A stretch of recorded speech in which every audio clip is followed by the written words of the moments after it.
जब दिल्ली में उसके फ्लैट के बाहर खड़े थे, फ्लैट का दरवाज़ा खोला तो एक अजीब सी बदबू, वो तीनों ने अपनी नाक बंद कर ली। अंदर घुसे तो बिल्कुल अंधेरा पड़ा था पूरे घर में। किचन में बर्तन ऐसे गंदे पड़े हुए हैं।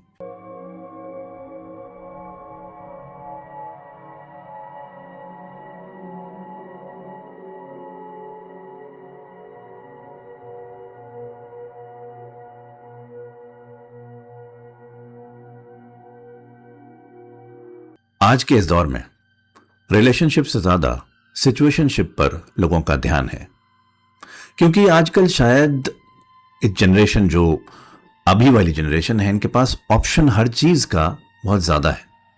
बस राइट स्वाइप किया और बातें शुरू कर दी।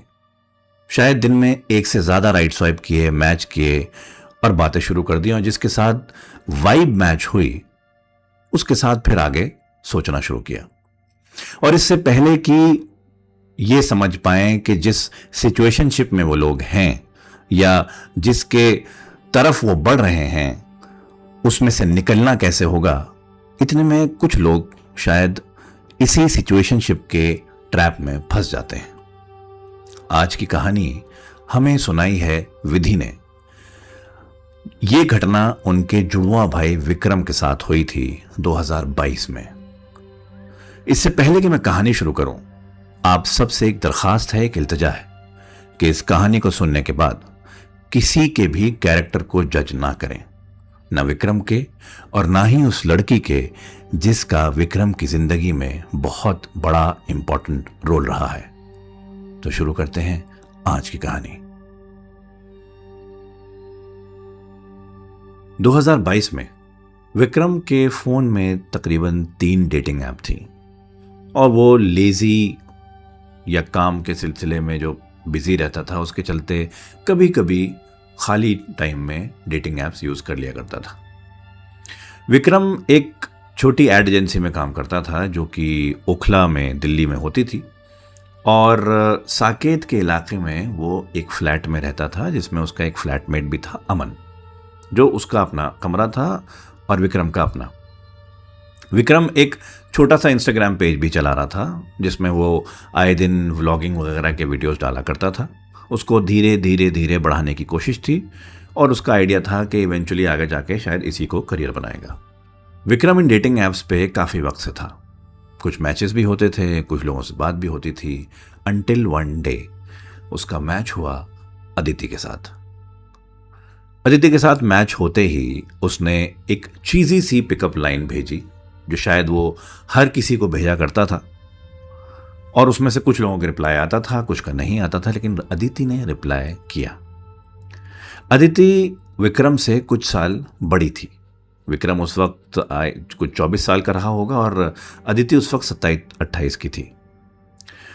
दोनों ही शायद उस वक्त कमिटमेंट नहीं देख रहे थे, या शायद विक्रम को ऐसा लगा था उसका प्रोफाइल देख के।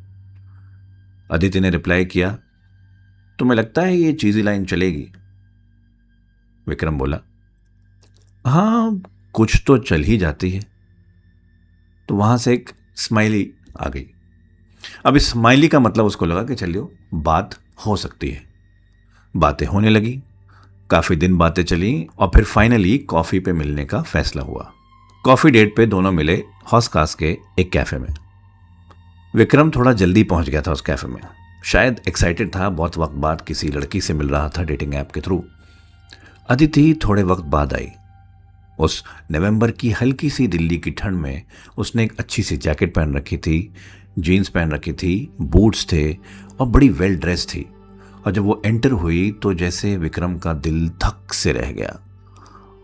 उसने जो अदिति के पिक्चर्स देखे थे उसमें वो बड़ी खूबसूरत तो लग रही थी, लेकिन आमतौर पे ये होता है कि पिक्चर्स पे फिल्टर लगा लेते हैं लोग और एक एंगल या पोस्चर इस तरह से मेंटेन कर लेते हैं कि जब उनको रियल लाइफ में देखा जाता है तो फोटो से काफ़ी अलग दिखते हैं। लेकिन यहाँ पर उसको लगा कि अदिति अपनी फोटोज से बेहतर दिखती थी। तो जब वो सामने आके बैठी तो विक्रम को कुछ सेकंड लगे जैसे होश में आने में, उससे बात करने में, और दोनों की बातें शुरू हुई। फर्स्ट डेट पे जिस तरह की बातें होती हैं, उसने अदिति के बारे में पूछने की कोशिश करी, उसका बैकग्राउंड पूछने की कोशिश करी, अदिति ने अपने क्वेश्चंस करे, लेकिन अदिति के बोलने से साफ जाहिर हो रहा था कि अदिति एक स्ट्रॉन्ग हेडेड, इंडिपेंडेंट और अपना डिसीजन खुद लेने वाली लड़की है। यहाँ तक कि वो इतनी स्ट्रॉन्ग हेडेड है कि अगर उसका आर्ग्यूमेंट किसी से हो जाए तो वो अपनी बात प्रूव करने के लिए किसी हद तक भी जा सकती है। ये विक्रम को ऐसे पता लगा कि वहाँ बैठे बैठे साथ वाली टेबल पे कोई इंसान बैठा हुआ था जो टीवी पे कुछ चल रहा था, उसके बारे में उसने कुछ कमेंट किया और अदिति ने वहीं बैठे बैठे उस आदमी से बहस कर ली। और उस बहस को जीतने के लिए उसने अपनी आवाज़ भी इस तरीके से कर ली कि वो आदमी को ऑकवर्ड होके चुप बैठना पड़ गया।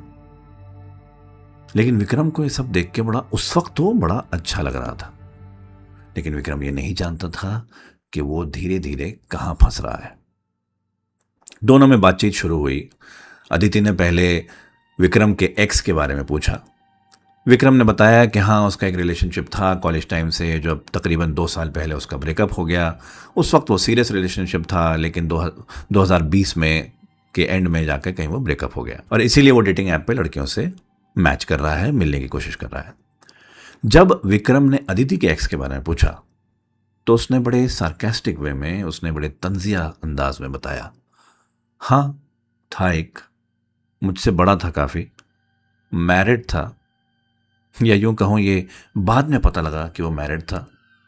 खैर, तो विक्रम ने पूछा, फिर क्या हुआ? फिर क्या? ये तो तुम उससे पूछना फिर क्या हुआ। क्या मतलब अदिति? कुछ नहीं, हम एक्सेस की बातें क्यों कर रहे हैं विक्रम? अदिति ने ये बात बोलकर ये बात टाल दी और विक्रम ने भी उस वक्त शायद एक ऐसे साइन को इग्नोर किया जिसका पछतावा उसको आगे होने वाला था। दोनों की थोड़ी और बातचीत हुई। उसके बाद वो हौस-खास के कैफ़े से उठ के चले गए किसी बार में, वहाँ थोड़ी ड्रिंक्स ली, फिर वो किसी रूफटॉप बार में वहाँ से चले गए, फिर वहाँ थोड़ा सा ड्रिंक किया, कुछ खाया पिया, फिर वो किसी और बार में चले गए और इस तरह से हौस-खास में वो बार हॉपिंग वहाँ पर करने लगे। हालांकि ये इरादा शायद दोनों करके नहीं आए थे कि पहली डेट इतनी लंबी चलेगी, लेकिन दोनों की वाइब शायद मैच हो गई थी। विक्रम को भी बड़े उसके साथ अच्छा लग रहा था, मज़ा आ रहा था, उससे बात करने पे अच्छा लग रहा था, उसकी बातें उसको मज़े की लग रही थी। अदिति को भी विक्रम की बातों में हंसी आ रही थी, उसका सेंस ऑफ ह्यूमर अच्छा लग रहा था और इसीलिए दोनों की शायद वाइब एक ऐसी मैच हुई कि उन्होंने हौस-खास में बार हॉपिंग शुरू कर दी। फाइनली 11 बजे के आसपास वो किसी एक ऐसे बार में गए जहाँ पर पब्लिक थी, डांस चल रहा था और ये भी दोनों डांस फ्लोर के एक कोने में खड़े होके डांस करने लगे। और दोनों ने ऑब्वियसली ड्रिंक कर रखी थी। उस ड्रिंक करने की हालत में दोनों डांस करते करते थोड़े करीब आए और वहीं पर फ्लोर पर दोनों ने मेकआउट शुरू कर दिया बिना किसी झिझक के। और विक्रम को अदिति की यही बात सबसे ज़्यादा अच्छी लग गई कि वो बिल्कुल निडर है। उस वक्त ये बात अच्छी लगी थी। आगे इसका क्या होगा ये तो वक्त ही बताने वाला था विक्रम को। खैर, वहाँ पर दोनों एक दूसरे के बहुत करीब आ गए थे, लेकिन कहीं ना कहीं विक्रम के दिमाग में एक थॉट चल रही थी कि यार, जल्दी तो नहीं हो गया ये सब, बहुत जल्दी तो नहीं हो गया ये सब। शायद जैसे अदिति ने उसकी मन की बात सुन ली थी। अदिति ने फाइनली उसके कान में बोला कि विक्रम, कुछ ज़्यादा जल्दी नहीं हो रहा सब? तो उस वक्त विक्रम ने भी हाँ बोला और बोला कि ठीक है, जल्दी है, लेकिन अच्छा तो लग रहा है।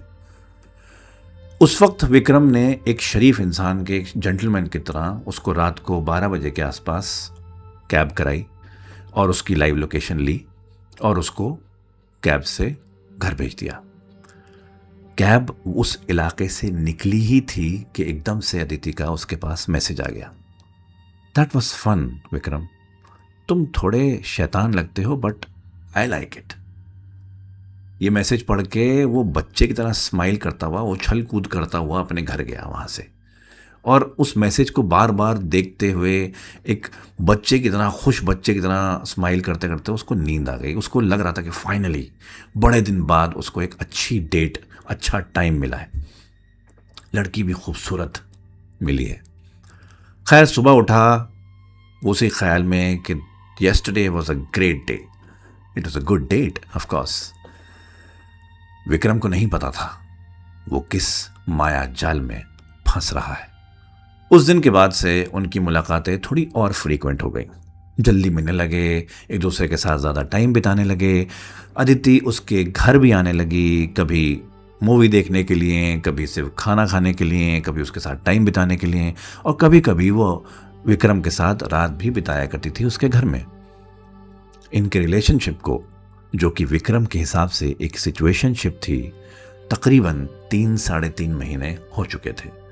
सब बहुत अच्छा चल रहा था। हर चीज़ पे अदिति का एक ओपिनियन होता था। विक्रम की जॉब अंडरपेड है, एजेंसी में क्यों कर रहे हो, क्लाइंट साइड ज़्यादा पैसा मिलता है। विक्रम का फ्लैट कैसा गंदा कर रखा है, क्यों नहीं खुद किसी और फ्लैट में रहते, अपने एक फ्लैटमेट के साथ क्यों रहते हो, अकेले क्यों नहीं रहते, एक बड़ा फ्लैट ले लो, हम साथ में मिलकर ले लेते हैं। हर चीज़ पर विक्रम की अदिति का एक ओपिनियन होने लगा था। उस वक्त तक विक्रम को रियलाइज़ नहीं हुआ था कि अदिति धीरे धीरे धीरे विक्रम से ज़्यादा और ज़्यादा और ज़्यादा अटैच हो रही थी। धीरे धीरे विक्रम को कहीं ना कहीं अदिति के पास्ट के बारे में पता लगा, उसके बचपन के बारे में। अदिति एक ब्रोकन मैरिज पेरेंट्स के फैमिली से आती है, जहाँ उसके पेरेंट्स अदिति की यंग एज में ही सेपरेट हो गए थे और डिवोर्स हो गया था। उसके बाद से शायद अदिति को एक ऐसा ट्रॉमा लगा, या उसके जहन में एक ऐसी एक बात बैठ गई कि वो ढंग से किसी रिलेशनशिप में रह ही नहीं पाई उसके बाद से। लेकिन विक्रम को एहसास अभी तक हुआ नहीं था कि अदिति किस कदर उससे ऑब्सेस हो रही थी, किस कदर उसकी ज़िंदगी में अपना ओपिनियन, अपना इंटरफेरेंस करने लगी थी। क्योंकि अभी तक विक्रम को सब बड़ा हंकी डोरी लग रहा था, बहुत मज़ा आ रहा था। अंटिल वन डे अदिति आई हुई थी विक्रम के घर। विक्रम का फ्रेंड भी, यानी कि उसका फ्लैटमेट अमन भी वहाँ मौजूद था। अदिति विक्रम के साथ टाइम बिता के, खाना वाना खा के अपने घर की तरफ निकल गई थी, और अब फ्लैट में सिर्फ अमन और विक्रम रह गए थे। विक्रम किचन में आया, अमन वहाँ पे खड़ा हुआ था, उससे बातें होने लगी। तो अमन ने बोला कि यार Vikram, don't you think Aditi थोड़ी वियर्ड है? तो बोला वियर्ड मतलब कैसे?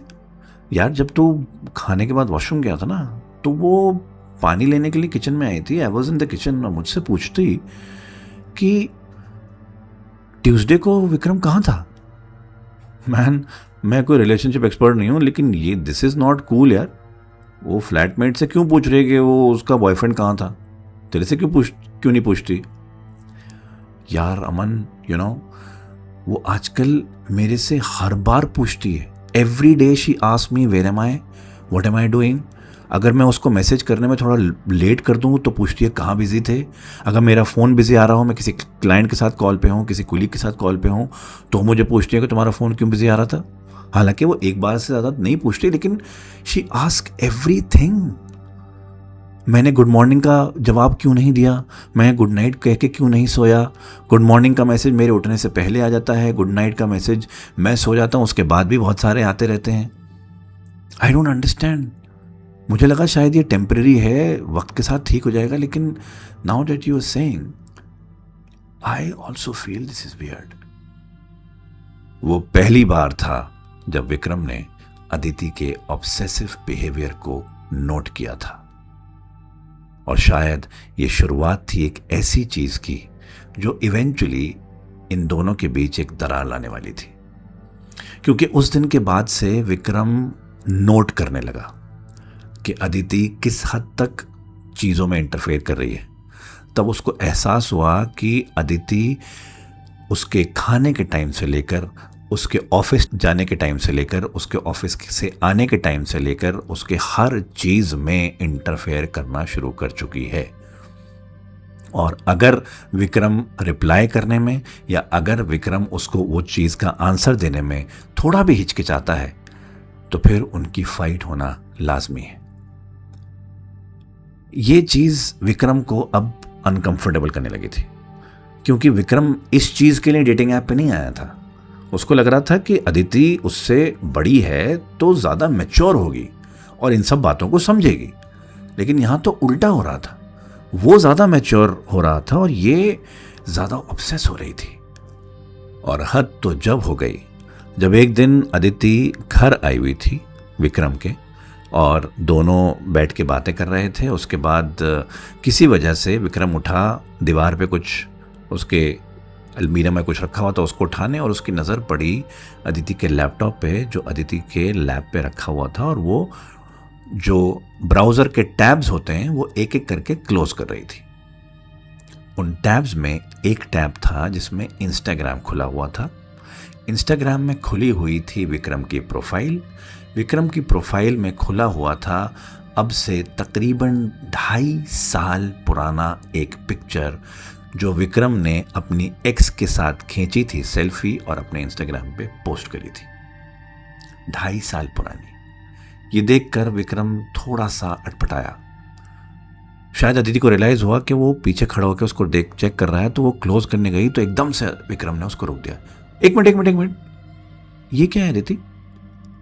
हालांकि उसकी आवाज़ में कोई ऐसी रूडनेस नहीं थी, लेकिन एक फर्मनेस थी कि व्हाट इज दिस। हाँ, तो क्या हुआ Vikram? I was checking out your profile and I saw your picture with your x. So what, I am your girlfriend. मुझे तुम्हारे एक्स के बारे में पता होना चाहिए यार। अदिति, ये 2.5 साल पुरानी पिक्चर है और तुमने इसको लाइक भी कर रखा है। Why would you do that? Who does that? कौन इतना पुरानी पिक्चर निकाल के उसको लाइक करता है यार? अब यहां पर अदिति का नेचर का एक और ट्रेट विक्रम के सामने आया। जब अदिति ने विक्रम को ही गैसलाइट करके उसके ऊपर ही इल्ज़ाम डाल के उसी के ऊपर चिल्लाना शुरू कर दिया कि वो उसको क्यों रोक रहा है उसके एक्स के बारे में देखने से बारे में, वो क्यों रोक रहा है कि अगर वो उसकी एक्स की पिक्चर देखती है क्या वो अभी भी उसके टच में है, और उसने अभी तक अदिति के साथ पिक्चर क्लिक करके अपनी प्रोफाइल पे क्यों नहीं डाली, एक्स के साथ क्यों डाल रखी थी, अभी तक अदिति के लिए क्या वो सीरियस नहीं है, अभी तक अदिति के बारे में क्या वो क्या सोच रहा है। ये सब बोल बोल के उसने गैसलाइट करके उल्टा उसको ही चिल्लाना, उसके ऊपर चिल्लाना शुरू कर दिया। और विक्रम के समझ नहीं आया कि एकदम हुआ क्या। और फिर अदिति रोने लगी। अब जब वो रोने लगी तो विक्रम थोड़ा सा बैकफुट पे आ गया। उसने कंसोल करने की कोशिश करी, उसने उस चीज़ को इग्नोर करने की कोशिश करी और उसको संभालने की कोशिश करी, लेकिन अदिति उस वक्त संभलने वालों में से नहीं थी। और हालांकि उसको वहाँ पर रुकना था रात को, बट वो उस वक्त वहाँ से चली गई। और उस दिन से इनके रिश्ते में कहीं ना कहीं एक दरार एटलीस्ट विक्रम की तरफ से शुरू हो गई थी, क्योंकि विक्रम उस रात पूरी रात इसी बारे में सोचता रहा कि क्या अदिति बहुत ज़्यादा सीरियस हो गई है इतनी जल्दी उसके लिए। पर इतनी जल्दी कौन ही सीरियस हो सकता है, और अगर सीरियस हुई है तो क्यों? उनकी बात तो पहले हो गई थी कि ये सिचुएशनशिप रहेगी, तो फिर ऐसा क्यों? ये सारे सवाल विक्रम के मन में घूमते गए।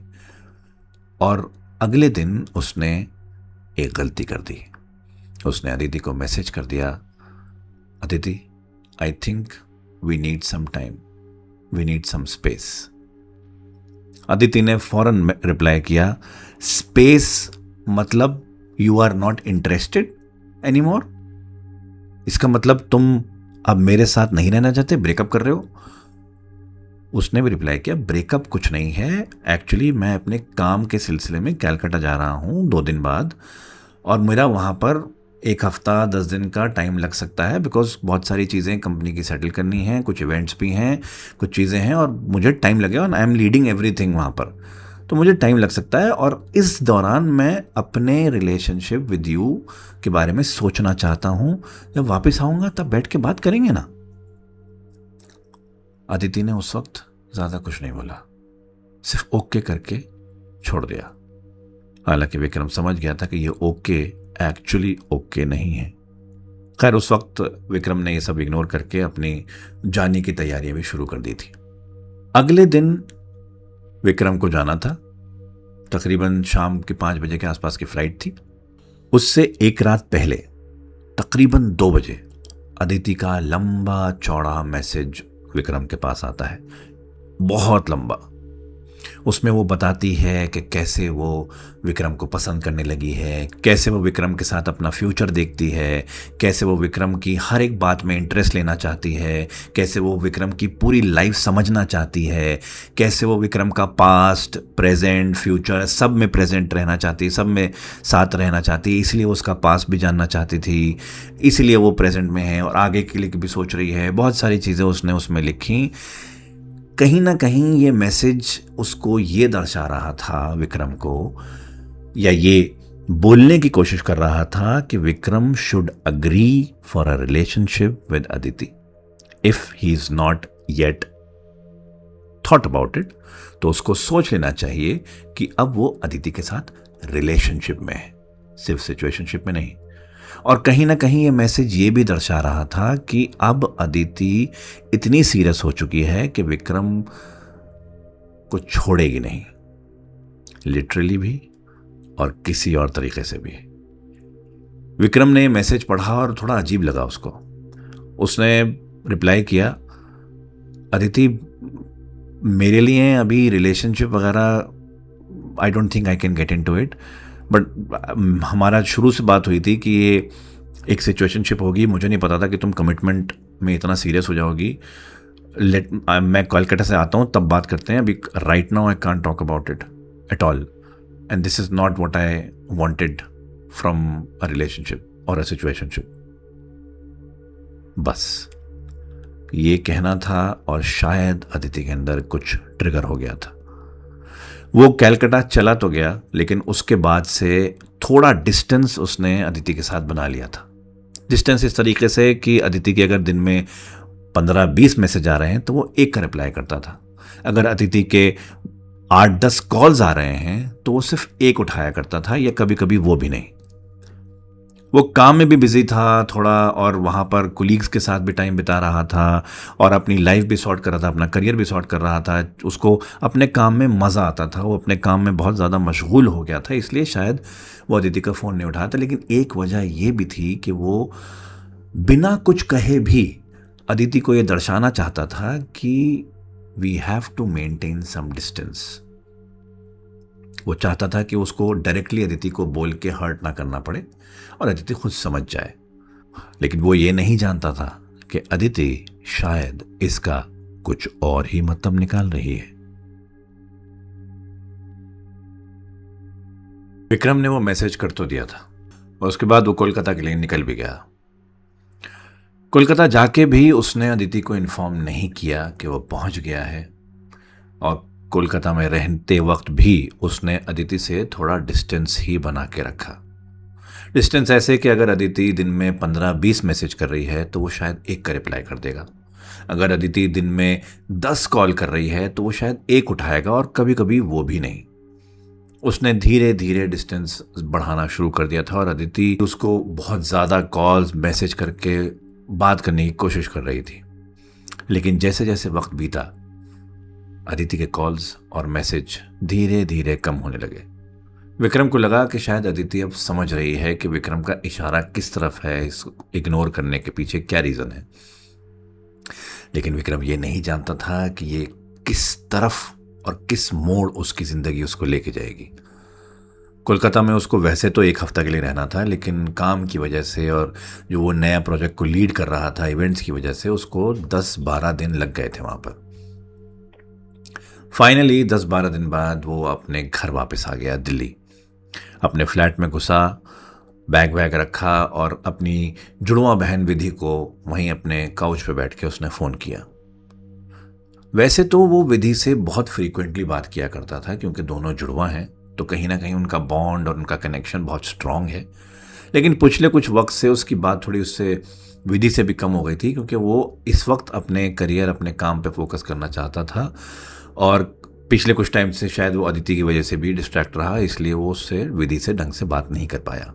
लेकिन उस दिन उसने विधि को फ़ोन करके सब बताया कि उसको अदिति कब मिली, पहली डेट पे क्या हुआ, उसके बाद क्या हुआ, अब क्या सिचुएशन है, क्या हो रहा है, सब कुछ उसने विधि को बताया। उस फ़ोन कॉल के बाद भी विक्रम ने यही सोचा, यही डिसाइड किया कि अभी वो वापस आया है सारी चीज़ों से, उसको 1-2 दिन लेने चाहिए बिफोर कॉन्टैक्टिंग अदिति, और इस बीच एक दिन उसने अपने फ्रेंड्स से मिलने का फैसला किया।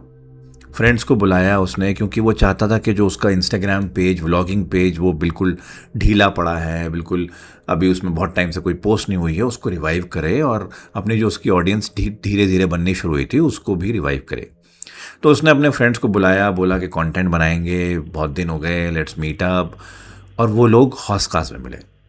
हौस खास में उन्होंने बाहर उस पर लेक के किनारे खड़े होके कंटेंट बनाया, बहुत सारा बातें करी, मस्ती करी। उसके बाद वो चले गए उसी कैफ़े में जहाँ पर विक्रम और अदिति की पहली डेट हुई थी। वहाँ पर नेचुरल है, जब सारे दोस्त मिलके बैठे, बातें हुई और मस्ती हुई तो फ़ोटोज़ भी खींचेंगे। वहाँ बैठ के सेल्फीज़ खींची, वहाँ बैठ के फ़ोटोज़ खींचे। और फिर उसने घर जाकर विक्रम ने कुछ फ़ोटोज़ और कुछ वीडियोज़ जो उसने शूट किए थे उनको एडिट कर करा के धीरे धीरे इंस्टाग्राम पर पोस्ट करना शुरू किया। उस दिन कुछ पोस्ट किए, अगले दिन कुछ पोस्ट किए, अगले दिन शाम को कुछ पोस्ट किए, कुछ कराउजल, कुछ रील्स, कुछ इस तरह से करके उसने पोस्ट किए। उसको एकदम बिल्कुल जहन से निकल गया कि वो पोस्ट तो कर रहा है और अदिति उसके इंस्टाग्राम पे उसको फॉलो भी करती है, और उसने अदिति को नहीं बताया अभी तक कि वो दिल्ली वापस आ चुका है। वही हुआ जब अदिति ने उसके फोटोज़ देखे और उसके दिल्ली के फ़ोटोज़ देखे और उसी कैफ़े के फ़ोटोज़ देखे जिस कैफ़े में अदिति और विक्रम पहली बार मिले थे, तो अदिति को शायद गुस्सा तो बहुत आया था। ये सब पोस्ट कर कर आके विक्रम सो गया रोज़ की तरह। जब वो सुबह उठा तो उसके फ़ोन के स्क्रीन पर बहुत सारे इंस्टाग्राम के नोटिफिकेशंस थे। उसने इंस्टाग्राम खोला तो उसको रियलाइज़ हुआ कि अदिति ने उसके दिल्ली आने के बाद की जितनी भी पोस्ट हैं, उसके जितने भी कराउजल हैं, रील हैं, पोस्ट हैं, स्टोरीज़ हैं, सब अदिति ने लाइक कर रखी हैं। वो देखा और उसके मुंह से निकला, ओह डैम। उसको रियलाइज़ हुआ कि वापस आने के बाद उसने अदिति को एक बार भी मैसेज या कॉल नहीं किया है, और अब कहीं ना कहीं गिल्ट ने उसको हिट किया कि उसको बता देना चाहिए था। ये बहुत ज़्यादा कर रहा है कि उसने बताया तक नहीं है। उसने सोचा कि अभी वो ऑफिस के लिए तैयार होगा, ऑफिस पहुंचेगा तो एक कॉल अदिति को करेगा। वो उठा, तैयार वैयार हुआ ऑफिस के लिए, शावर वावर लिया। उसका जो फ्लैटमेट अमन था वो पहले ही ऑफिस निकल चुका था, तो वो अकेला था। तैयार वैयार होने के बाद उसने अपना बैग उठाया। बैग उठा के उसने जब अपने फ्लैट का दरवाज़ा खोला तब उसने देखा कि फ्लैट के बिल्कुल बाहर चौखट पे एक छोटा सा डब्बा रखा है, एक ब्राउन पेपर में रैप होकर। पहले तो वो कंफ्यूज हो गया कि यहाँ कौन छोड़ के गया, कोई कुरियर वाला तो नहीं आया था। बेल बजी थी क्या? मुझे सुनाई क्यों नहीं दी? क्या मैं शावर में था तब बेल बजी थी? सोच ही नहीं लगा। उसने डब्बा उठाया। डब्बे पे हाथ से किसी ने लिखा था, टू विक्रम, बस, और कुछ नहीं था। उसने हिला के भी देखने की कोशिश करी लेकिन अंदर से कोई साउंड नहीं आई। इससे पहले कि वो उसको खोलता, उसके दिमाग में एक थॉट आई, क्या ये अदिति ने भेजा? अदिति ने, अगर अदिति ये भेजेगी तो ऐसे क्यों भेजेगी? उसने पहले तो ऐसा कभी नहीं किया। क्या वो खुद आई थी ये रखने के लिए? वो खुद आई थी तो क्या उसने बेल बजाई थी? बेल बजाई थी तो मुझे सुनाई क्यों नहीं दी? उसने कॉल किया था क्या? फटाफट फ़ोन निकाल के देखता है, उसका कोई कॉल नहीं था। तो फिर अदिति यहाँ पर अगर ये रख के गई है तो मुझसे मिली क्यों नहीं? और अगर वो नहीं रख के गई तो फिर ये किसने रखा? कहीं ना कहीं उसको एक ऐसा प्रेमोनिशन हो रहा था, एक ऐसा ख्याल उसके मन में बार बार आ रहा था कि ये बॉक्स हो ना हो अदिति की तरफ से ही है। इससे पहले कि वो उसको खोलता, उसको एक गाड़ी के हॉर्न ने, बहुत तेज़ हॉर्न ने उसका एकदम से ध्यान खींचा, जो शायद उसकी कैब आ गई थी उसको पिक करने के लिए, ऑफिस ले जाने के लिए। तो उसने वो छोटा डब्बा, अपना बैग खोला, बैग में डाला, बैग बंद किया और सीधा ऑफिस निकल गया। ऑफिस पहुंचा, अपनी सीट पर सेटल हुआ। जैसे सीट पर सेटल हुआ, ऑफिस बॉय ने उसको लाके कॉफ़ी दे दी, उसकी फेवरेट ब्लैक कॉफ़ी उसके उसमें सीट पे टेबल पे रखी हुई थी। तब उसको ध्यान आया कि उसके बैग में एक बॉक्स है। कॉफ़ी पीते पीते देख लेते हैं क्या है। वो निकालता है, पहले तो उस हैंडराइटिंग को फिर से देखता है, उसके समझ नहीं आता कुछ। उसको आराम से ब्राउन पेपर को खोलता है, बॉक्स को हल्का सा खोलता है। बॉक्स एक्चुअली उस बेकरी का है जिस बेकरी की ब्राउनी इसको बहुत पसंद थी, और ये अदिति के साथ अक्सर वहाँ पर जाकर ब्राउनी खाया करता था। अदिति भी इसके साथ एक आध चम्मच खा लिया करती थी। हालांकि अदिति को ब्राउनी ज़्यादा पसंद नहीं थी, लेकिन विक्रम के लिए वो एक आध बाइट खा लिया करती थी। बॉक्स उसी बेकरी का था, तो जब उसने खोल कर देखा तो अंदर उसकी फेवरेट ब्राउनी 2 रखी हुई थी, क्योंकि विक्रम हमेशा 2 ब्राउनी खाया करता था। अब इसको यकीन हो गया था कि हो ना हो ये बॉक्स तो अदिति ने ही भेजा है। अब इसको गिल्ट थोड़ा और हुआ कि यार अदिति इतना अच्छा जेस्चर इसके लिए कर रही है और इसने अदिति से बात तक नहीं करी, ये ज्यादती है, ऐसा नहीं होना चाहिए। और इसको कहीं ना कहीं ये भी ख्याल है कि अगर अदिति ने ये बॉक्स भेजा है इसका मतलब अभी बात पूरी तरह बिगड़ी नहीं है, और शायद ये अगर अदिति से बात करेगा तो सब सही तरीके से या तो ख़त्म होना है तो ख़त्म हो जाएगा, और अगर और आगे चलना है तो देखेंगे। ये सोचते सोचते इसने कॉफ़ी सिप करते हुए दोनों ब्राउनी वहीं बैठे बैठे खा ली। विक्रम को नहीं पता था कि उसने अपनी ज़िंदगी की सबसे बड़ी भूल करी है। उसने सोचा कि अब ऑफिस का टाइम शुरू हो गया, लंच टाइम में वो अदिति को फ़ोन ज़रूर करेगा, और ब्राउनी खा के डब्बा फेंका और अपना काम शुरू कर दिया। अचानक तकरीबन 2 घंटे बाद एक सडन अर्ज हुई उसको, एकदम से अंदर से ऐसा है कि अभी के अभी अदिति को फ़ोन करो। ये अर्ज उसको इससे पहले कभी हुई नहीं थी। एक अजीब सा पुल था अंदर, एक अजीब सी खिंचावट थी अंदर कि अभी के अभी अदिति को फ़ोन करना बहुत ज़रूरी है। तो उसने फ़ोन उठाया और अदिति को फ़ोन किया। अदिति ने सरप्राइजिंगली बहुत नॉर्मली बात करी, ज़रूरत से ज़्यादा नॉर्मली बात करी, इतनी कि बिल्कुल चिल लग रही थी, ऐसा जैसे कुछ हुआ ही नहीं। और विक्रम को ऐसा लगा कि उसकी पुरानी अदिति, बिफोर उनकी fight, before she got upset, before she was what ever, जो इनिशियली उसको मिली थी जिसकी वजह से विक्रम कहीं ना कहीं उसकी तरफ अट्रैक्ट हुआ था, वो वापस दिख रही थी उसकी बातों में। विक्रम को थोड़ी हैरानी हुई कि इतना चिल वो कैसे हो सकती है, लेकिन खुशी भी थी कि अच्छा है जो विक्रम सोच रहा था वैसा ही हुआ। बात करते करते ये डिसाइड हुआ कि अदिति रात को तकरीबन 9 बजे के आसपास उसके घर आएगी, क्योंकि अमन जो है वो गया हुआ है अपने पेरेंट्स के यहाँ देहरादून वीकेंड के लिए, और विक्रम अकेला है, तो आराम से वो साथ में मिल के टाइम स्पेंड कर सकते हैं, मूवी देख सकते हैं वगैरह वगैरह। विक्रम पहुंचा अपने घर तकरीबन 8 बजे के आसपास। घर आया, अंदर घुसा, बैग साइड में रखा और अपने कमरे की तरफ पहले जाने से पहले किचन में गया, पानी वानी पिया। उसके बाद वो अपने कमरे में जा रहा था और जाने से पहले उसको ऐसा लगा कि जैसे कोई स्मेल है। वो स्मेल ऐसी है जैसे मैन्योर की स्मेल होती है, यानी खाद की स्मेल होती है। खाद की स्मेल उनके घर में तो कोई पौधा ही नहीं था, तो खाद की स्मेल कैसे आती? उसको लगा कहीं ऐसा तो नहीं कि अमन ने कुछ पौधे लगा दिए, लेकिन ना तो किसी कोई बैल्कनी में पौधे थे ना घर के अंदर पौधे थे, तो फिर ये खाद की ऐसी मैन्योर की स्मेल क्यों आ रही है और कहाँ से आ रही है? घर के हर पोर्शन में हल्की हल्की थी, लेकिन घर के कॉरिडोर में वो स्मेल ज़्यादा आ रही थी, पता नहीं क्यों।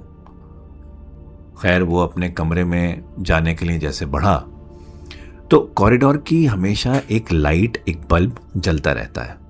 ये दोनों में डिसाइड हुआ था कि कॉरिडोर का एक लाइट खुला रहेगा कि रात में अगर कोई कमरे से निकल के पानी लेने आता है या कुछ और काम से आता है तो ऐसा ना हो कि अंधेरे में किसी चीज़ से टकरा जाए।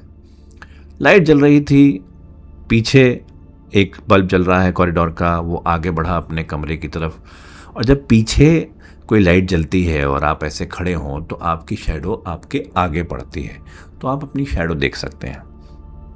उसको भी दिखाई दे रही थी। कमरा खोला, और यूजुअली ऐसा होता है कि जब कमरा खुलता है तो बाहर कोई स्ट्रीट लाइट वगैरह जल रही होती है तो उसकी हल्की सी छन के अंदर लाइट आती है जिसमें उसको अपनी शैडो भी नज़र आती है जो उसके कमरे में गिरती है। जैसे ही उसने दरवाज़ा खोला, उसको 1 सेकंड के लिए ऐसा लगा कि एक नहीं 2 शैडो है। वो एकदम से डर गया और पीछे मुड़ के देखा, पर वहां पर कोई भी नहीं था। उसको यकीन है कि उसने 2 शैडो देखी थी, पर 2 शैडो कैसे हो सकती हैं? अमन है नहीं, अदिति तो अभी आई नहीं, वो घर में अकेला है, तो फिर 2 शैडो कैसे? उसको लगा शायद उसका वहम है, लेकिन कहीं ना कहीं उसके मन में एक बात एक कचोट रही थी कि नहीं, 2 शैडो उसने देखी हैं। सोचते सोचते कहीं ना कहीं वो बेड पर थोड़ा कंफर्टेबल हुआ और उसकी आंख लग गई। वो सो गया। तकरीबन 9:30 पौने 10 बजे के आसपास उसकी आंख खुली। जैसे ही उसकी आंख खुली, उसने देखा अदिति उसकी बेड के साइड में खड़ी है ऐसे, और उसको घूर कर देख रही है सोते हुए। जैसे ही उसने अदिति को देखा, उसको घूर के देखते हुए उसकी चीख निकल गई। आप गहरी नींद में सो रहे हो, गहरी नींद से आपकी आंख खुले और अचानक आपके बेड के पास कोई इंसान खड़ा आपको दिखाई दे, जो कि ऑलमोस्ट अंधेरे में सिर्फ एक साए की तरह या एक शैडो की तरह या एक आउटलाइन की तरह दिखाई दे, तो किसी को भी डर लग सकता है। विक्रम के साथ भी वही हुआ। उसकी चीख निकली और एकदम से अदिति ने उसको शांत किया। अदिति बैठी और उसने बोला कि यार, तुम्हें डर बड़ी जल्दी लग जाता है। वो पूछेंगे तुम अंदर कैसे आई? कमाल है, खुद दरवाज़ा खोल के सो गए और मुझसे पूछ रहे हो अंदर कैसे आई? मैंने कितनी बार बेल बजाई, तुम्हें कॉल भी किया। कॉल किया, बेल बजाई? विक्रम इस वक्त ऐसा था जैसे उसको ब्रेन फॉग सा हो गया हो। ना तो उसको बेल सुनाई दी, ना उसके फोन की घंटी उसको सुनाई दी। फोन कहाँ था उसका? फोन भी नहीं मिल रहा था। वो तकिए के नीचे देख रहा था, साइड टेबल पे देख रहा था, दूसरे तकिए के नीचे देखा, थोड़ा झुक के नीचे गिर गया होगा, नीचे देखा, लेकिन फ़ोन कहीं नहीं था। एकदम से जैसे अदिति ने उसका जहन पढ़ लिया, उसका माइंड पढ़ लिया और कहीं से फ़ोन लेके आई। ये लो तुम्हारा फ़ोन, तुमने बाहर डाइनिंग टेबल पे छोड़ दिया था। मैंने देखा जब मैं किचन में पानी लेने जा रही थी तो मुझे नज़र आया, मैं ले आई। उसने फ़ोन खोला और देखा वाकई अदिति की तरफ से 3 मिस्ड कॉल थी उसके फ़ोन पर ऐसा कैसा हो सकता है? उसका फ़ोन तो टोन मोड पे था और ऐसा भी नहीं है कि आवाज़ नहीं आती। उसको आवाज़, ज़रा सी आवाज़ पे उसकी नींद खुल जाया करती थी। बेल बज गई, फ़ोन आ गया, लेकिन उसको अभी तक वो उठा क्यों नहीं? अदिति विक्रम को थोड़ा कंसोल करने लगी। उसको बोला कि तुम सोते हुए बच्चे से लगते हो। वो थोड़ा अभी भी शॉक में था, ब्रेन फॉग में था। पर अदिति उसके थोड़ा क्लोज आई, उसके बगल में बैठी, उसके चारों तरफ अपनी आर्म्स ऐसे लगाई जैसे एक किसी बच्चे को होल्ड करते हैं, उसको कंसोल करने के लिए, उसको अच्छा फील कराने के लिए। और एक्चुअली विक्रम को उसके करीब आके उस वक्त बहुत अच्छा लगा, शायद उतना अच्छा जितना वो एक्सपेक्ट भी नहीं कर रहा था कि उसको लगेगा। और शायद अंदर ही अंदर विक्रम अदिति को चाहता था कि अदिति उसको कंसोल करे, उसके करीब आए। लेकिन विक्रम ये नहीं जानता था कि इंटरनली उसके साथ क्या हो रहा है और क्यों। और इधर आगरा में बैठी उसकी जुड़वा बहन विधि को भी कहीं ना कहीं एहसास हो गया था कि विक्रम शायद किसी मुसीबत में है या पड़ने वाला है। और इसीलिए वो वहाँ बैठी हुई बेचैन हो रही थी विधि, और वो कंटिन्यूसली विक्रम को फ़ोन करने लगी। लेकिन विक्रम का फ़ोन आंसर नहीं हुआ, विक्रम ने फ़ोन नहीं उठाया। अब इसको आप 2 जुड़वा लोगों की एक टेलीपैथी कहें, कनेक्शन कहें, बॉन्ड कहें, लेकिन विधि विक्रम को लेके परेशान थी और विक्रम एक तरह से गायब था। विधि का जब विक्रम ने फ़ोन नहीं उठाया तो विधि थोड़ा सा परेशान हो गई। थोड़ा सा क्या, शायद वो कुछ ज़्यादा ही परेशान हो गई। और अब इसको आप, वही बात है कि 2 जुड़वा लोग, चाहे वो भाई बहन हों, चाहे भाई भाई हों, चाहे बहनें हों, एक दूसरे से इस तरीके से अटैच होते हैं और इस तरीके से कनेक्टेड होते हैं तो कुछ ना कुछ अगर किसी एक की लाइफ में गलत चल रहा है तो दूसरे को एहसास होता ज़रूर है, और वही एहसास विधि को अंदर अंदर खाए जा रहा था।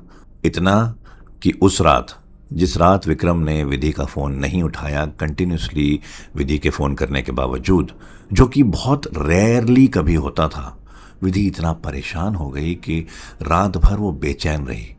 और जब उसकी आंख लगी तो उसने विक्रम को ख्वाब में देखा, सपने में देखा।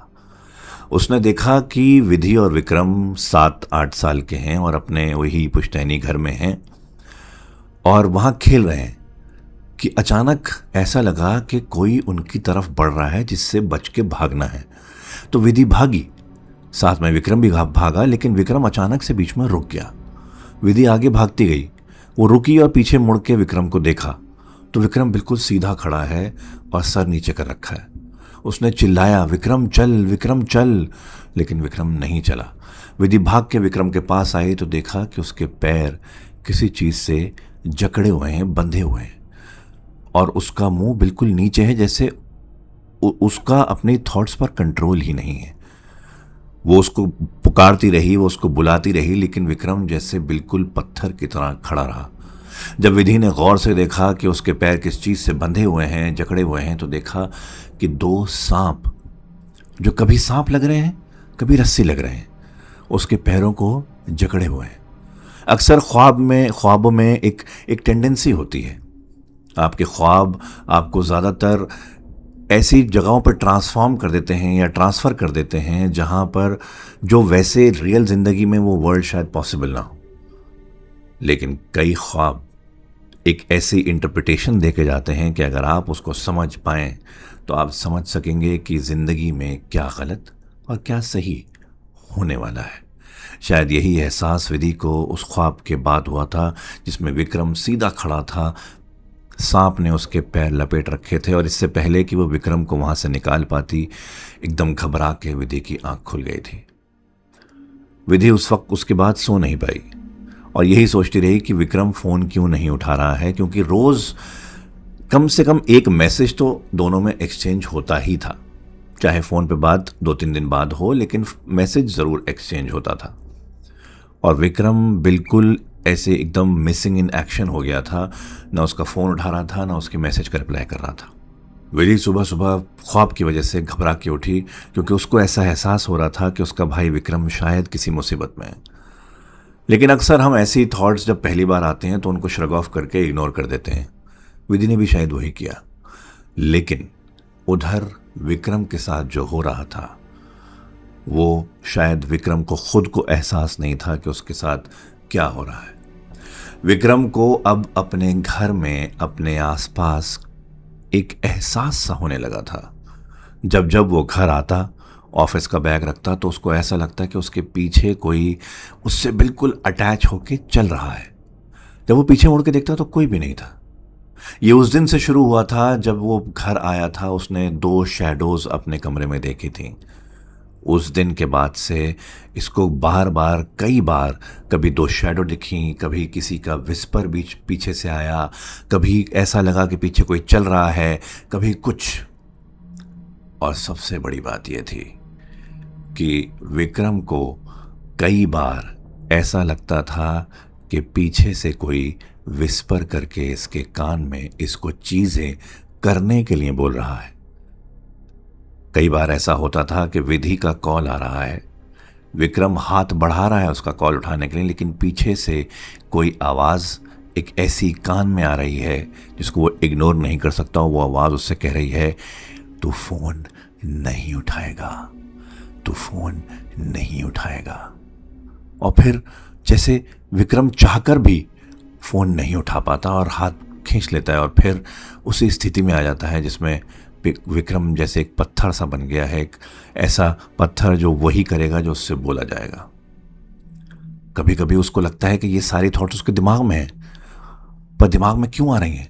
लेकिन कभी कभी एहसास होता है कि पीछे से कोई कान में विस्पर कर रहा है, बार बार, कंटिन्यूसली। इस वजह से विक्रम के सर में दर्द रहने लगा है। लेकिन वो आवाज़ उसको हर 1-1.5 घंटे में आती है, थॉट की तरह आती है या विस्पर की तरह आती है। कभी वो अदिति को मैसेज करने के लिए बोलती है, कभी वो अदिति को फ़ोन करने के लिए बोलती है, कभी वो अदिति से पूछने की बोलती है कि अदिति कहाँ है, ठीक है। हर चीज़ अदिति से मुताल्लिक बोलती है। लेकिन उसके अलावा अगर किसी का फ़ोन भी आता है, किसी का मैसेज भी आता है, तो आवाज़ बहुत रूड लहजे में, बहुत ही सख्त तरीक़े से उसको आवाज़ आती है, या विस्पर आता है, या थॉट आती है कि वो किसी और का फ़ोन नहीं उठाएगा, किसी और से बात नहीं करेगा, सिर्फ अदिति से बात करेगा। अब थोड़ा उल्टा हो गया था। अदिति ने फ़ोन करना बिल्कुल बंद कर दिया था। अदिति ने मैसेज करने बिल्कुल बंद कर दिए थे। विक्रम अब अदिति को फ़ोन करने लगा था, हर 1-1.5 घंटे में पूछने लगा था कि वो कहाँ है, कब आएगी, ऑफिस कब जाएगी, ऑफिस से कब आएगी, खाना कब खाया, घर कब आएगी। जो चीज़ें एक टाइम पे अदिति विक्रम के साथ कर रही थी, जो चीज़ें अदिति जब कर रही थी तो विक्रम को थोड़ा अनकंफर्टेबल फील हो रहा था, अब वही चीज़ें, वो आवाज़ या वो एंटिटी विक्रम से करवा रही थी अदिति के लिए। विक्रम एक ऐसे डीप जाल में फंसता जा रहा था जिससे निकलना शायद उसके लिए ऑलमोस्ट नामुमकिन सा हो रहा था। विधि उधर परेशान थी बहुत ज़्यादा। हर रोज़ उसको कुछ अजीब से ख्वाब आने लगे थे। हर रोज़ उसको एहसास होने लगा था कि विक्रम उससे बात क्यों नहीं कर रहा। कभी कभी किसी एक मैसेज का 3 दिन में रिप्लाई आ जाता था, वो भी ऐसा रिप्लाई जिसको पढ़कर ये साफ महसूस हो कि ये रिप्लाई शायद विक्रम ने किया ही नहीं, क्योंकि ऐसी बातें वो नहीं करता। वो रूड तरीके से बात करने लगा था विधि से। आमतौर पे ये होता था कि विधि जब मैसेज करती थी तो वो बड़ा लंबा चौड़ा मैसेज करता था, अपने दिन के बारे में बताता था, या कॉल पे बात होती थी। कॉल पे तो बिल्कुल ही बंद हो गई थी। मैसेज 2-3 दिन में एक बार आएगा, वो भी 1 लाइन का या 3-4 वर्ड्स का। विधि की परेशानी इतनी बढ़ गई थी कि उसकी रातों की नींद भी कम हो गई थी। और ऐसी एक रात वो सुबह 4 बजे के आसपास एकदम से घबरा के उठी। न जाने फिर से कौन सा नाइटमेयर उसने देखा था, और उस वक्त उसने डिसाइड किया कि वो विक्रम को अभी उसी वक्त फ़ोन करेगी। उसने विक्रम को फ़ोन किया। इत्तेफाक से विक्रम ने फ़ोन उठा भी लिया, जो कि एक बहुत रेयर चीज़ हो गई थी कुछ दिनों से। बट वहाँ से बड़ी अजीब तरीके से बात आई। हाँ, क्या हुआ, इस वक्त क्यों फ़ोन कर रही है? विधि ने पूछा, तू ठीक है ना? बहुत दिन से बात नहीं हुई तेरे से, तू बताता क्यों नहीं? सब ठीक है तेरे साथ? सब ठीक है। क्या हो गया? कुछ होगा तो बता दूंगा ना। नॉर्मली जब विधि विक्रम को फ़ोन करती तो, और वो भी इस वक्त इस पहर, तो विक्रम सबसे पहले ये पूछता है कि कोई इमरजेंसी है क्या, सब ठीक है ना, क्यों इस वक्त फ़ोन कर रही है? लेकिन उस दिन उसने रूडली बात करके उससे फ़ोन रखने को बोला था। और अजीब बात यह थी कि विधि को उसकी आसपास से ऐसा लग रहा था जैसे कोई और भी है। किसी और की आवाज़ हल्की सी विस्पर टाइप की आ रही थी। तो विधि ने पूछा भी, क्या तेरे साथ कोई और भी है क्या? तो कुछ सेकंड के लिए खामोशी हो गई विक्रम की तरफ से। नहीं नहीं, कोई नहीं है, अब फ़ोन रख, मुझे सोने दे। और उसने फ़ोन काट दिया। ऐसा पहली बार हुआ था कि विक्रम ने विधि के मुंह पे फ़ोन ऐसे काटा था। कुछ तो गड़बड़ थी। उसी वक्त विधि ने डिसाइड किया कि वो सुबह उठ के माँ से बात करेगी और इस वीकेंड विक्रम के पास जाएगी। शायद विक्रम को विधि की ज़रूरत है। विधि नहीं जानती थी कि विक्रम किस तरीके से इस वक्त उस एंटिटी के बस में फंसा हुआ था, और शायद वाकई विक्रम को अपनी बहन विधि की ज़रूरत थी। अगली सुबह, इससे पहले कि विधि कुछ कर पाती या कुछ हो पाता, उसके इंस्टाग्राम पे एक नोटिफिकेशन आई। विक्रम ने कुछ पोस्ट किया था।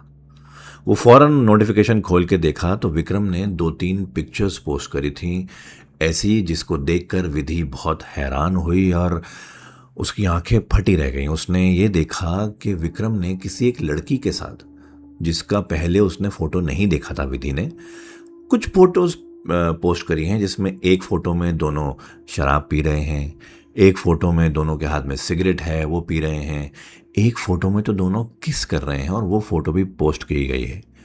और पूरा एनवायरनमेंट जो है आसपास का वो बिल्कुल डार्क है, ज़्यादा लाइट नहीं है, फोटोज़ भी डार्क से ही आए हैं, लेकिन ये साफ पता लग रहा है कि ये विक्रम है और कोई लड़की उसके साथ है।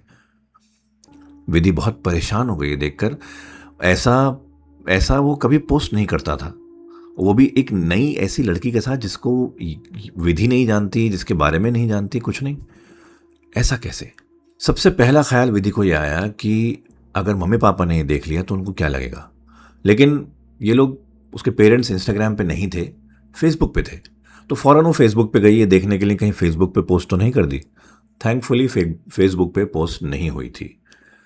हालांकि एक स्मॉल टाउन से, एक कंजर्वेटिव फैमिली से थे, लेकिन कहीं ना कहीं माँ बाप उन दोनों के, विक्रम और विधि के, ऐसे थे कि उनको, बच्चों को अलाउ था कि वो किसी को पसंद करते हैं तो उनको डेट कर सकते हैं। और विक्रम के पुराने रिलेशनशिप के बारे में भी फैमिली को पता था और ये भी पता था कि उसका ब्रेकअप हुआ है, लेकिन वो अब किसी और के साथ है, अदिति के साथ है, ये फैमिली को नहीं पता था। विजय ने सोचा कि अब शायद बात थोड़ी हाथ से निकल गई। उसने विक्रम को फ़ोन किया, विक्रम ने फ़ोन नहीं उठाया। विक्रम को फिर फ़ोन किया तो फ़ोन उठाया और एक लड़की ने बात करी।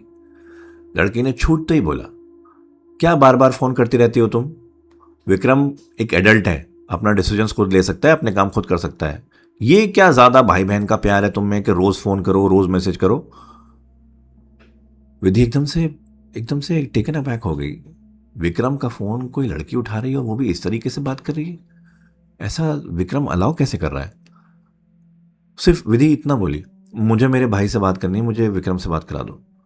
अभी बात नहीं करेगा वो, जब उसकी मर्जी होगी तब करेगा। और ये कह के फोन काट दिया गया। अब इस वक्त बहुत ज्यादा परेशानी जहन में आ चुकी थी विधि के, और उसने इस वक्त माँ बाप को सारी बात बताना ही ठीक समझा। वो सीधा मम्मी पापा के पास गई, उनको सारी कहानी बताई, शुरू से लेकर आखिर तक, सब जब जो उसको पता था विधि को, वो सारा कुछ बताया। और फैमिली ने उसी वक्त विक्रम से मिलने का फैसला किया। तो फैमिली उठी, तैयार वैयार हुए और वो आगरा से दिल्ली के लिए निकल गए। दिल्ली पहुंचते पहुंचते उनको बज गए थे तकरीबन रात के 10। उन्होंने दरवाज़ा खटखटाया।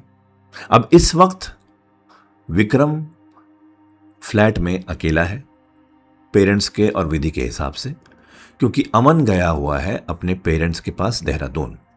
ठीक है, और क्योंकि वो देहरादून में है और ये अकेला है तो इस वक्त कोई परेशानी नहीं होनी चाहिए बात करने में।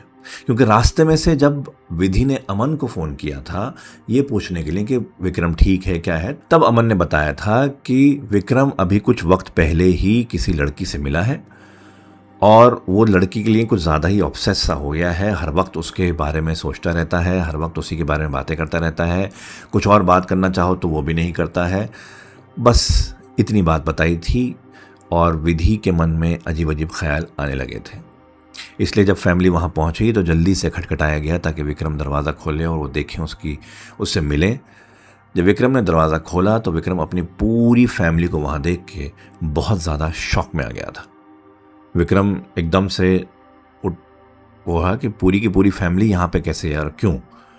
तो पूरा दरवाज़ा खोलने से पहले ही उसने सवाल पूछने शुरू कर दिए कि आप लोग यहाँ क्यों आए हो, क्या प्रॉब्लम है, ऐसे रात में कौन आता है, पहले तो बताया नहीं जाएगा। अभी तक फैमिली अंदर नहीं आई। तो उसके फादर ने दरवाज़ा खोल के अंदर आया और सारी फैमिली अंदर आई और कॉरिडोर में खड़ी हो गई। इससे विक्रम उनको वेलकम करता, विक्रम उनको बिठाता अपने घर में, विक्रम उनको पानी वानी पिलाता। इसके बजाय उसने उनके ऊपर गुस्सा करना शुरू कर दिया कि वो इतनी रात को कैसे आ सकते हैं, उनको क्या अपने बेटे पे भरोसा नहीं है, मैं क्या बच्चा हूँ, मुझे ऐसे क्यों बांध के रखते हैं, अब मैं बड़ा हो गया हूँ, मैं अपना डिसीजन खुद देखता हूँ, वगैरह वगैरह वगैरह। फिर विधि ने देखा कि विक्रम के कमरे से अदिति चलती हुई आ रही है। अदिति वहीं स्टे कर रही थी। अदिति आई और विक्रम से थोड़ा सा दूर होके खड़ी हो गई।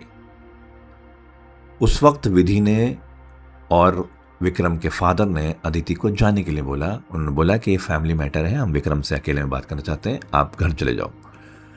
लेकिन विक्रम ने अदिति को रोक लिया और बोला, आप लोग निकलो यहां से, अदिति कहीं नहीं जाएगी। तो विक्रम के फादर ने अदिति से बात करी कि भाई क्या अदिति के पेरेंट्स को पता है इस रिलेशनशिप के बारे में, अदिति के पेरेंट्स हैं कहाँ, वो ऐसे रात में क्यों उनके बेटे के साथ है और क्या प्रॉब्लम है, ये सब चीज़ें बात करी। तो अदिति ने भी उनकी बात को श्रग ऑफ कर दिया कि मैं आपके बेटे से बड़ी हूँ और मैं ज़्यादा मैच्योर हूँ और मुझे पता है क्या करना है अपनी लाइफ के साथ, मुझे किसी की इजाज़त की ज़रूरत नहीं है, जो कि ठीक भी था। लेकिन उसके बात करने के लहजे में एक ऐसी बात थी जो विधि को खटक रही थी। जब अदिति उसके बगल में खड़ी थी तो विधि ने फिर अदिति से बात करके उसको रूडली बात करके थोड़ा गुस्सा भी किया कि तुमने फ़ोन में ऐसे क्यों बात करी, तुमने मेरे भाई का फ़ोन क्यों उठाया, किस हालत में कर रखा है उसको, ऐसे उसने कभी हमसे बात नहीं करी। दोनों में, विधि और अदिति में, एक बाकायदा वर्बल लड़ाई हुई और विक्रम ने बजाय विधि का साथ देने के अदिति का साथ दिया और उनको उनके ऊपर, अपनी फैमिली के ऊपर चिल्ला पड़ा कि मुझे आप लोग यहाँ नहीं चाहिए, अगले 2 मिनट के अंदर अंदर सब बाहर निकलो और यहाँ से जाओ। ये बात सुन के उसके फादर बहुत ज़्यादा गुस्से में आ गए। वो एकदम आगे आए और उन्होंने 3-4 थप्पड़ विक्रम के रसीद कर दिए। लेकिन उन थप्पड़ों का भी विक्रम पर जैसे कोई असर ही नहीं हुआ। और इन सब बातों में वाइल विधि और उसकी फैमिली विक्रम से बात कर रही है, उसको समझाने की कोशिश कर रही है, उस पर गुस्सा कर रही है, अदिति साइड में खड़े होके विक्रम को घूरते हुए एक अजीब सी ग्रिन अपने फेस पे लेकर खड़ी हुई है और ऐसे इशारे विक्रम को करती है। विक्रम हर बात बोलने से पहले अदिति की तरफ देखता है, हर चीज उनको कहने से पहले अदिति की तरफ देखता है और अदिति ऐसे इशारे कर रही है जैसे विक्रम जो बोल रहा है वो अल्फाज अदिति के हैं। और इससे पहले कि कुछ समझ पाते, उसके फादर उसको हाथ पकड़ के ले जा रहे थे विक्रम को, विक्रम ने हाथ झटका और अपने फादर को धक्का दे दिया। उसके फादर नीचे जाके गिरे। ये एक ऐसा मंजर है जो कोई भी फैमिली देखना नहीं चाहती कि घर के लड़के ने अपने फादर को गुस्से में आके धक्का दिया, मारने की कोशिश करी। उस वक्त सब सन्नाटा सा छा गया और शायद उस वक्त विधि ने, विक्रम के फादर ने, मदर ने वहां से जाना ही ठीक समझा। तो रात के तकरीबन 12 के आसपास वो लोग वहां से निकल गए और विक्रम के चेहरे पर जरा सी भी शिकन नहीं थी। विधि जब जा रही थी तो पीछे मुड़ के उसने विक्रम को देखा था। विक्रम उस वक्त सिर्फ अदिति से गले मिल रहा था, फैमिली की तरफ देख भी नहीं रहा था। ये भी वो विक्रम नहीं था विधि का भाई। कुछ तो गड़बड़ थी। फैमिली वहां से निकल तो गई, लेकिन सारे रास्ते सिर्फ यही सोचते रहे कि विक्रम को आखिर हुआ क्या है, ऐसा कैसे कर सकता है विक्रम। रास्ते में किसी ने एक दूसरे से बात नहीं करी। पूरे रास्ते दिल्ली से आगरा किसी ने कोई बात नहीं करी। लेकिन विधि के मन में एक शक बैठ गया था कि कुछ गड़बड़ है और शायद वो गड़बड़ इसी लड़की अदिति से रिलेटेड है। वापस पहुंचते ही अगले दिन सुबह विक्रम की मदर ने डिसाइड किया कि वो पूजा करेंगी और अपने बेटे के लिए दुआ करेंगी। और फैमिली ने मिलकर डिसाइड किया कि जो फैमिली पंडित जी हैं, जो आज तक हर बड़े मैटर में, छोटे मैटर में फैमिली को एडवाइस भी करते आए हैं, फैमिली के लिए पूजा भी करते हैं, मंदिर में भी, घर में भी, उनको बुलाया गया। उनको बुलाया, उन्होंने विक्रम की कुंडली फिर से मंगाई, विक्रम की कुंडली दिखाई गई। उन्होंने ये बताया कि इस वक्त, इस उम्र में विक्रम की कुंडली में एक दोष दिख रहा है उनको, और वो दोष ऐसा है कि अगर वो दोष नहीं हटाया गया तो शायद फैमिली अपने बेटे विक्रम से हाथ धो बैठ सकती है। फिर विधि ने विक्रम की पिछले कुछ टाइम की सारी हिस्ट्री बताई पंडित जी को। वो किसी लड़की के साथ है, उसके साथ ऐसे रह रहा है, वो ऑब्सेस हो गया है उससे, सब चीज़ें बताई। तो फिर पंडित जी ने विधि को बोला कि बेटा उस लड़की के बारे में थोड़ी चीज़ें पता करो, उसकी जन्म तिथि क्या है, वो कहाँ से आती है, क्या है बैकग्राउंड, थोड़ा पता करो तो हम उसकी कुंडली भी बनवाते हैं। पता लगे शायद अगर इन दोनों के मिलने में कुछ दोष आ रहा है या कुछ हो रहा है तो फिर देखते हैं। और ये भी हो सकता है, जिस तरीके से आप लोग मुझे बता रहे हो, ये भी हो सकता है कि विक्रम पर कुछ तंत्र विद्या कराई गई हो। जैसे ही ये बात पंडित जी ने बोली, सारी फैमिली सत्य में आ गई। और उसकी माँ एकदम से रोने लगी और हामी भरने में बोली, हाँ यही हो सकता है, मेरा बेटा ऐसा नहीं कर सकता, अपने बाप को ऐसे धक्का नहीं देगा वो रोते रोते सीधा मंदिर रूम में चली गई और वहाँ भगवान की पूजा करने लगी। पंडित जी ने विधि को बोला, ये काम करो, फिर दोबारा मिलेंगे। पंडित जी चले गए। अब विधि का काम था अदिति के बारे में इंफॉर्मेशन निकालना। वो इंटरनेट बैठी, सबसे पहले वो विक्रम की प्रोफाइल से अदिति की प्रोफाइल में गई। अदिति की प्रोफाइल उसने पूरी की पूरी छानी, ऊपर से नीचे तक देखा। उसमें उसको कुछ फोटोग्राफ्स मिले जिसमें अदिति अपनी बर्थडे सेलिब्रेट कर रही है। जिस डेट पर वो पोस्ट हुए हैं वो डेट उसने नोट करी, हो सकता है यही इसकी बर्थ डेट हो। उसके बाद उसने कुछ और पुराने पोस्ट किए हुए थे अपनी फैमिली के साथ, वो चेक किए। फैमिली मेम्बर्स की प्रोफाइल पर वो गई। किसी एक फैमिली मेम्बर की प्रोफाइल में एक फ़ोटो उनके शायद पुराने किसी घर का था, उस पर लिखा हुआ था आर एंसेस्ट्रल होम करके, उस पर लोकेशन भी टैग थी। उसने वो लोकेशन देखी, तब विधि को समझ में आया कि अदिति जो है वो मोरीगांव डिस्ट्रिक्ट आसाम से है। जब उसने लोकेशन देखी तो उसने उस लोकेशन के बारे में भी सर्च करना शुरू किया, उस एरिया के बारे में सर्च करना शुरू किया, और सर्च में ये निकल के आया कि मोरीगांव डिस्ट्रिक्ट आसाम में एक गांव है, जिस गांव के बारे में ये फेमस है, या वो गांव इस तरीके से इनफेमस है कि उस गांव में जनरेशन तर जनरेशन तंत्र विद्या, काला जादू, ये सब विद्याएं सिखाई जाती हैं हर जनरेशन को। बाकायदा बचपन से ये तंत्र विद्याओं में उनको डाला जाता है, उनको सिखाया जाता है, और जब तक कि वो उनको पूरी तरह नहीं आ जाती। ये भी सिखाया जाता है कि किस तरीके से इन तंत्र विद्याओं को गलत इस्तेमाल नहीं करना है, किस तरह से इन तंत्र विद्याओं का मिसयूज़ नहीं करना है, ये सब भी सिखाया जाता है। लेकिन क्योंकि पुश्तैनी तरीके से ये तंत्र विद्याएं जनरेशन दर जनरेशन चलती आ रही हैं, इसलिए एक ये ट्रेडिशन है कि हर जनरेशन को ये तंत्र विद्या सीखनी होती है। न सिर्फ इसलिए नहीं कि किसी को नुकसान पहुंचाया जा सके या कुछ किया जा सके, लेकिन सिर्फ इसलिए क्योंकि एक ये ट्रेडिशन है। लेकिन शायद कुछ लोग ऐसे होते हैं जो अपने स्वार्थ के लिए, अपनी ईगो के लिए इन अच्छी नॉलेजेबल विद्याओं का गलत इस्तेमाल करते हैं। जब विधि ने अदिति के गांव के बारे में और उस डिस्ट्रिक्ट के बारे में ये पढ़ा, और जो पंडित जी ने बोला था कि कुछ शायद विक्रम पर ऐसी तंत्र विद्या कराई गई है, इन दोनों बातों को उसने सब जब कनेक्ट किया, तब विधि को समझ में आया कि हो ना हो विक्रम पर कोई ना कोई तंत्र विद्या, काला जादू कराया गया है, जिसकी वजह से विक्रम वो विक्रम नहीं रहा जो उसका भाई था, अपनी माँ का बेटा था, अपने बाप का चहीता था। ये बात देखकर, ये रिसर्च देखकर विधि बहुत ज़्यादा परेशान हो गई। उसने फौरन अपने माँ बाप को बताया और पंडित जी को दोबारा बुलाने को कहा।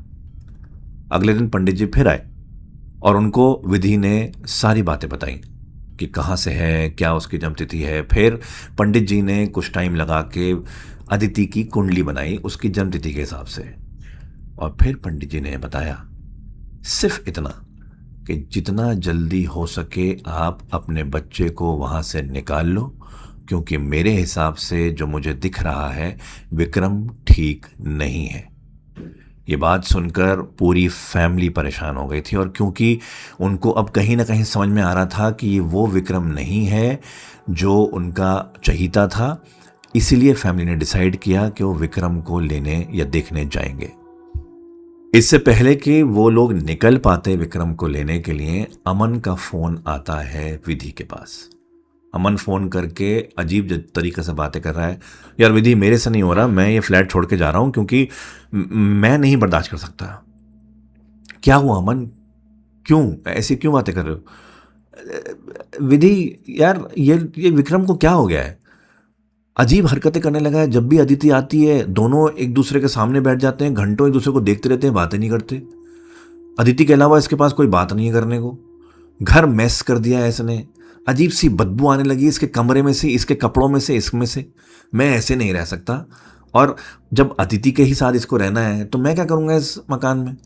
मैं जा रहा हूँ, मैं अपने लिए कोई और फ्लैट देख लिया, मैं जा रहा हूँ। और अमन ने फ़ोन रख दिया। अब ये जाहिर हो चुका था कि जो पंडित जी ने बोला है कि विक्रम वहाँ पर ठीक नहीं है, वो सही बोला है।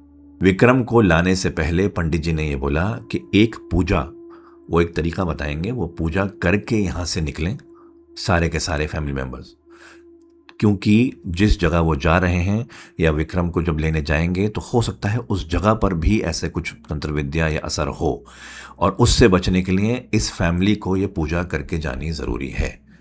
जब उन्होंने वो पूजा पूरी कर ली तब फैमिली को तो थोड़ा सा सुकून मिला पूजा करके, और विधि को एक एहसास सा हुआ, वही ट्विन वाला एहसास कि विक्रम जैसे इंटरनली अपनी फैमिली को बुला रहा है, वो चाहता है कि वो उसके पास जाए। विधि ने माँ बाप से बोला कि अब हमें देर नहीं करनी चाहिए।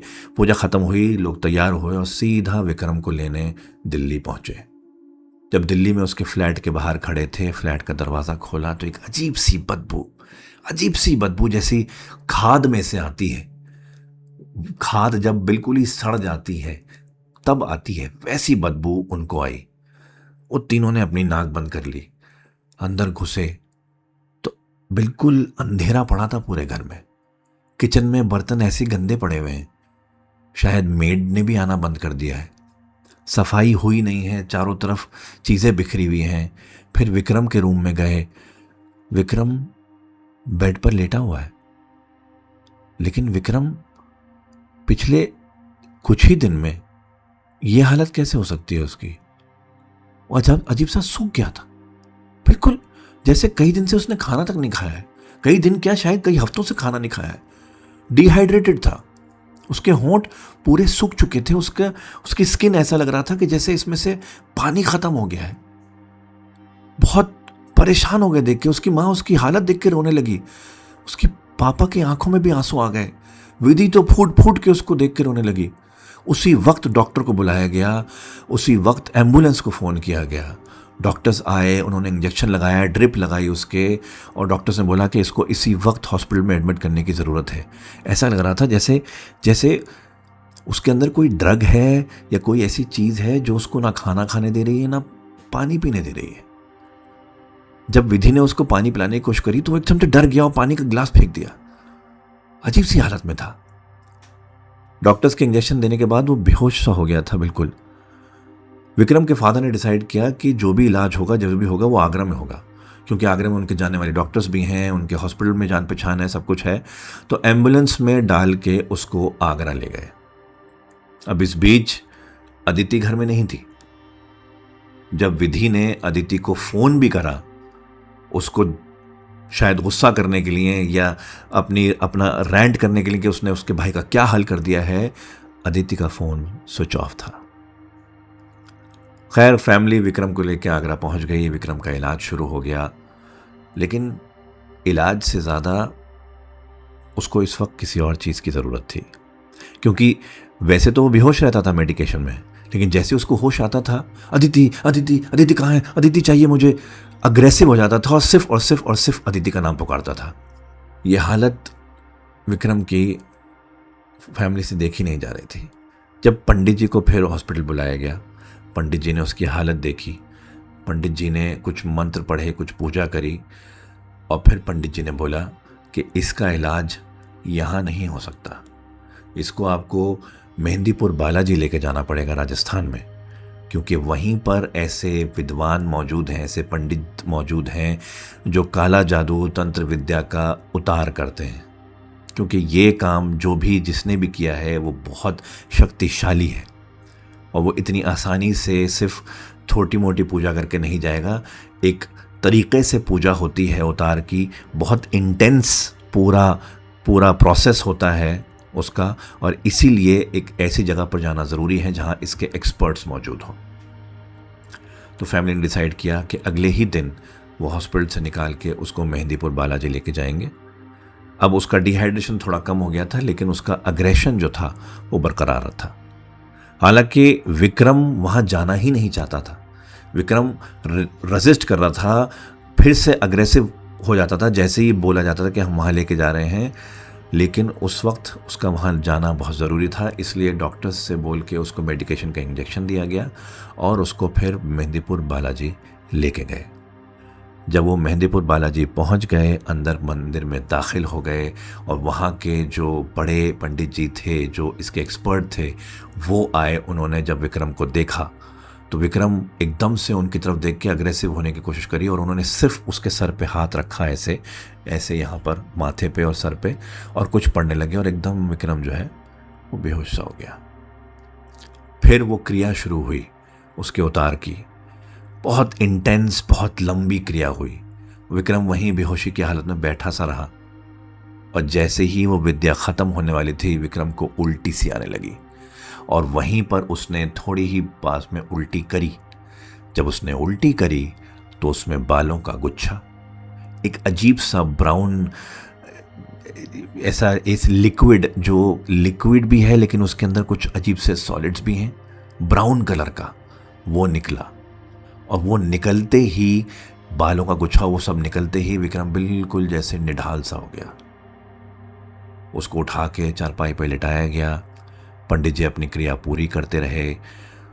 क्रिया पूरी होने के बाद पंडित जी ने फैमिली को बताया कि इसके ऊपर किसी ऐसे शख्स ने तंत्र विद्या कर रखी है, या यूं कहें वशीकरण कर रखा है, जो इसका कहीं ना कहीं विद्वान है, जिसको ये पता है कि ये किस तरीके से कराया जाता है, जिसको ये तंत्र विद्या आती है और अच्छे से आती है।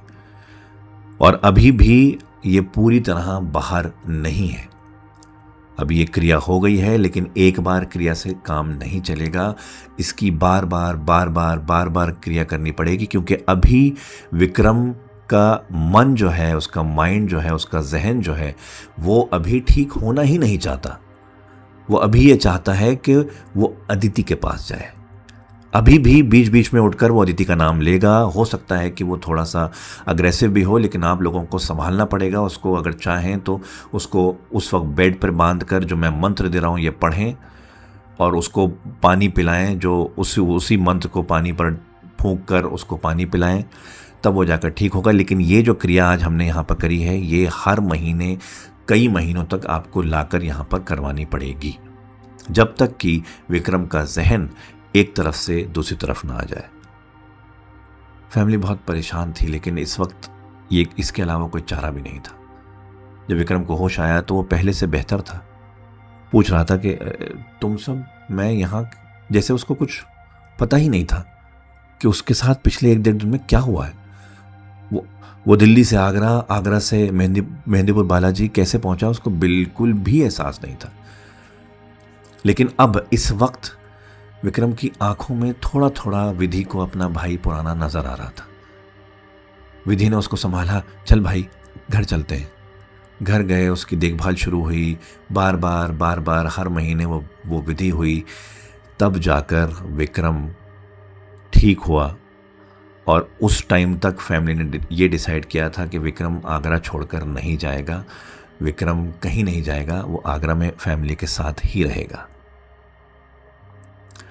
अब आज विक्रम, विधि दोनों ठीक हैं, अपने अपने बिजनेस में, काम में लगे हुए हैं, सब अपने अपना काम कर रहे हैं। लेकिन अगर विधि को वो एहसास पहली बार नहीं हुआ होता तो शायद विक्रम को बचाना नामुमकिन सा हो जाता था। ये थी विधि और विक्रम की कहानी। इस कहानी से पहले तो मैं आपको ये बता दूं, हम ये नहीं कह रहे या ये नहीं दर्शा रहे कि किसी क्षेत्र या किसी तबके के या कहीं के लोग ऐसे होते हैं जो दूसरों का बुरा चाहते हैं। बिल्कुल ऐसा नहीं है। जो इंटरनेट पर फैक्ट्स अवेलेबल हैं, हम वो आपको बता रहे हैं। आप चाहें तो गूगल करके देख सकते हैं कि ऐसा होता है या नहीं होता है। और क्योंकि ये कहानी विधि के और उनके भाई की है, तो हम चाहेंगे कि उनके थॉट्स और उनकी कहानी को, उनकी लाइफ को रिस्पेक्ट किया जाए और किसी भी तरीके का कोई जजमेंट उनकी फैमिली या अदिति या किसी पर ना किया जाए। आप सुन रहे थे ये कहानी सिर्फ द डर डायरीज पर। यह कहानी लिखी है मिस अनुश्री बासु ने और आप सुन रहे थे मेरे यानी अहमद फराज के साथ। सुनते रहिए डर डायरीज। और हाँ, सब्सक्राइब नहीं किया है तो कर लीजिए, बेल आइकन दबाना ना भूलें, क्योंकि जब भी हम हर संडे को कहानी डालेंगे तो आपके पास नोटिफिकेशन आ जाएगी। और आपके पास भी कोई ऐसी ट्विन्स की या नॉन ट्विन की या काला जादू की या वशीकरण की या पिशाचनी की या कोई और ऐसी कहानी है जो आप हमें बताना चाहते हैं, तो हमारे ईमेल एड्रेस thedardairies@gmail.com पे भेजना ना भूलें। जो लोग लिख कर भेज नहीं सकते वो हमारे इंस्टाग्राम द डर डायरीज़ के इंस्टाग्राम पे DM पे वॉइस नोट्स भेज सकते हैं, हम उनको सुनेंगे। जल्दी ही आपके लिए एक और सरप्राइज़ आने वाला है, सुनते रहिए द डायरीज़।